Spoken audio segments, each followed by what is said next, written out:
Good morning students. आज का हमारा टॉपिक होने वाला है कैशे मेमोरी। तो कैशे मेमोरी के बारे में कुछ चीज़ें मैंने पहले से लिख रखी हैं, आप वो देख लें। We know that main memory is fast but CPU is even faster. Main memory तो फास्ट होता ही है, लेकिन सीपीयू उससे भी ज़्यादा फास्ट होता है। तो अगर CPU constantly keep fetching data from main memory, it slows down the process जो है, अगर बार बार एक स्लोअर फाइल लोकेशन से, मतलब एक लोकेशन जो कि स्लोअर डेटा ऑफ ट्रांसफ़र को सपोर्ट करता है, वहाँ से अगर बार बार आप डेटा लेते रहोगे तो ये आपके प्रोसेस को स्लो डाउन करेगा and hence overall performance get degraded. तो ओवरऑल परफॉर्मेंस ऑब्वियस सी बात है डिग्रेड हो जाएगी।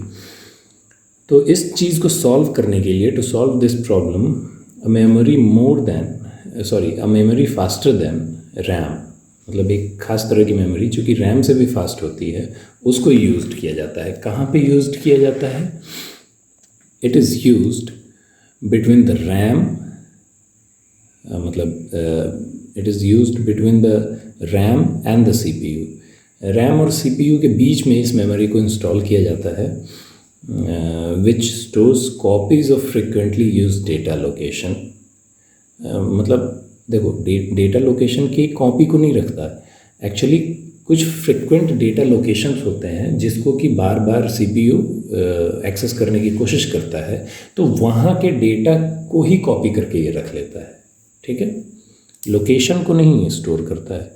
बात समझ में आई कि रैम और सीपीयू के बीच में एक मेमोरी है, और वो मेमोरी करती क्या है? रैम में सीपीयू बार बार जिस लोकेशन पे जा रहा होता है, वहाँ पे जो भी डेटा स्टोर होता है उस डेटा को कॉपी करके अपने पास भी रख लेता है।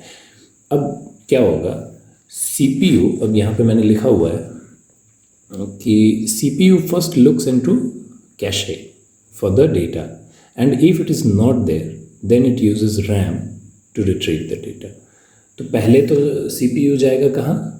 सबसे पहले सीपीयू जाएगा रैम के पास, सबसे पहले सीपीयू जाएगा कैशे मेमोरी के पास। अगर कैशे मेमोरी में डेटा नहीं मिला तो वो मूव कर जाएगा रैम की तरफ।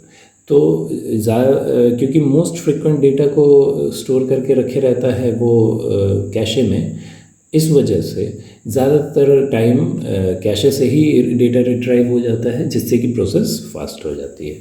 ये एक थोड़ा डायग्रामेटिक रिप्रेजेंट करने की कोशिश की है मैंने, ये शायद आपको समझाए। ये है मेन मेमोरी। जब भी मैं मेन मेमोरी अब से रेफ़र करूँगा, वैसे तो आप जानते हो कि रैम और रोम को मिला के मेन मेमोरी बनता है, लेकिन इन जनरल टर्म, क्योंकि रोम में हम कुछ करने वाले हैं नहीं, तो जब भी मैं मेन मेमोरी की बात करूँगा, और बाहर भी आप जब भी मेन मेमोरी की बात करेंगे, तो ज़्यादातर टाइम वो रैम को ही रेफ़र कर रहा होता है। तो ये है मेन मेमोरी। यहाँ से डेटा कैशे क्या करता है? जो सीपीयू जिस लोकेशन को बार बार एक्सेस करने की कोशिश करता है, कैशे यहाँ पे उसके कुछ डेटा को स्टोर कर लेता है।